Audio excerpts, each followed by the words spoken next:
Well, good evening, sisters and brothers, and I'd like to begin my remarks, my brief remarks, by thanking the Ontario Coalition for Better Childcare for organising such an amazing event, and also to Pauline Marois for coming through here to this community of ours, in this province of ours, to talk about what is the finest childcare system in all of Canada. And we'll talk about Pauline a lot more later on. I just want to briefly make mention of the most important people in the healthcare system, besides the children, of course, are the workers who deliver that system. We represent thousands of workers across this province, and the work that they do day in and day out is nothing short of just simply magnificent. They do a fabulous job of helping to create the climate in our province whereby parents can feel that their children are being well looked after and safe in a safe environment.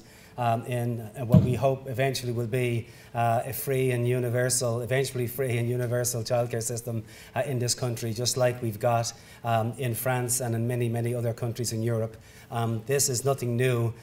This has been going on for decades in Europe and has gone on for decades very, very successfully. At a time when we're talking about the loss of manufacturing jobs across this province and across this country, at a time when parents are going to have to be retrained and find work across this country, surely to goodness our governments can see that it's really important that we give the members of of our communities, workers in all of our communities, an opportunity to be able to have good universal childcare that's provided on a daily basis. We know that that's a good investment in our economy. We know that's what will help to sustain our economies as we're going through this manufacturing crisis and this economic crisis right now. Clearly, the governments are not getting that message. We have a federal government that tries to give us $100 a month and pretend that somehow that's a childcare system. We've even had the Liberals in Ontario who a year ago promised that they would put $300 million into the system and begin to create in all of the schools eventually the beginnings of a universal system across this province. They put 50 million of that 300 million into it. And today I was at Queen's Park and they made an announcement that they're going to slow down all of that spending that they talked about in the last election. So in other words, the childcare program that we were hoping for, how many times have we heard this from Liberals, both at the federal level and at the provincial level? We get this close and we think we've got them where we want them, they're going to make the move, and then suddenly they pull the rug out from underneath their feet every single time, sisters and brothers, and it's happening again. Just today, McGuinty, or at least Duncan, stood up in the House and basically said that they will be slowing down any investments that we see, that we had anticipated in the last election. So the fight is on again. I'm delighted to see how many people we've got out here tonight. We need the activists in every community. And above all, we need inspirational heroes. And that's why I'm so delighted to be able to share this podium tonight with Pauline. What they did in Quebec is unbelievable. And Pauline has demonstrated that this can be done. This can be done in any province, every single province. If they can do it in Quebec, we know we can do it in Ontario, and they've done it to some degree in British Columbia and in Manitoba. We know that the rest of the country can get in behind this and be united. We just need somebody with the expertise to point us in that right direction. We know where we want to go, but we actually need a champion. And I can not think of a finer progressive politician than Pauline Marois, who's going to help to generate and ignite the fire once again. Because I think we've lost it a little bit in the sense of we had momentum.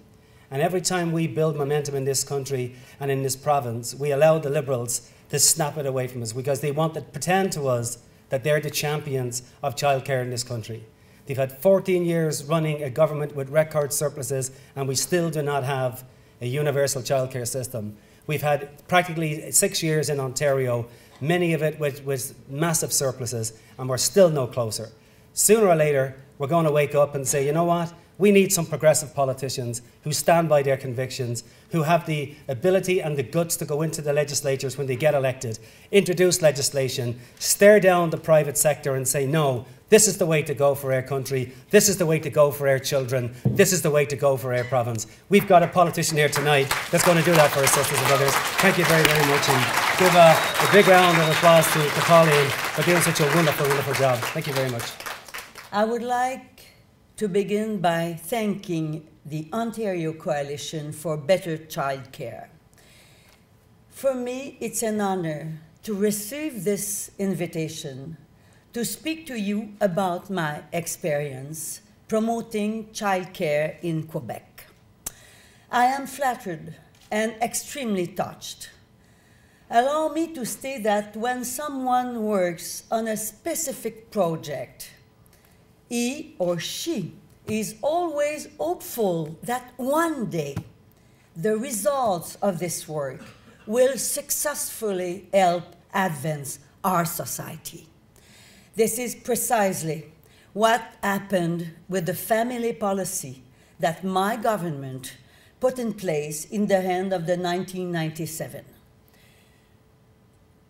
To this day, I remain proud of this initiative, and it is a pleasure for me to have the opportunity to speak to you about this project in greater detail. What is even more remarkable, and dare I say, miraculous, was that we were able to act at a time when public finances in Quebec were extremely tight. It's an example for your Prime Minister. In 1996, Lucien Bouchard, who was the Quebec Premier at the time, organized a major summit meeting involving all the major socio-economic partners with the ultimate goal of establishing a consensus on how to obtain a zero deficit scenario in terms of public finances. At the meeting in question, and in the presence of all our partners, Premier Bouchard evoked the pressing need to stimulate job growth. Let me quote Lucien Bouchard. "We must not forget that this boost is directly linked to a better reconciliation between work and family by policies that are fairer to and more conducive to work. We must not forget that our ultimate aim is to ensure that our children can live in a society that is just and where they have every possible opportunity to succeed."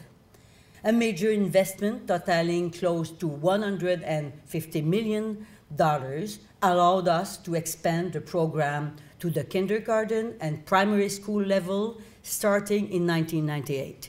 The funding allowed for salary adjustments as well as better working conditions for daycare staff. And finally, one of the concrete gestures I made after being named Minister of Finance was to include an additional envelope totaling $50 million for the construction of new daycare facilities. These initiatives were included as part of our government's plan to accelerate public investments. Our objective was to introduce 200,000 daycare spaces for 2005 to respond to the needs of Quebec parents.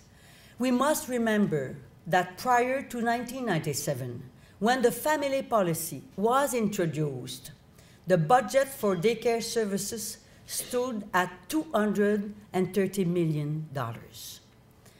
6 years later, by 2003, at the end of our government's mandate, investments in this area had risen to $1.3 billion.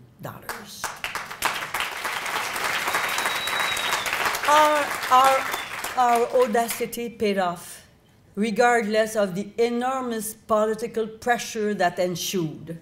And today, as I stand before you, I feel it is almost safe to say, mission accomplie.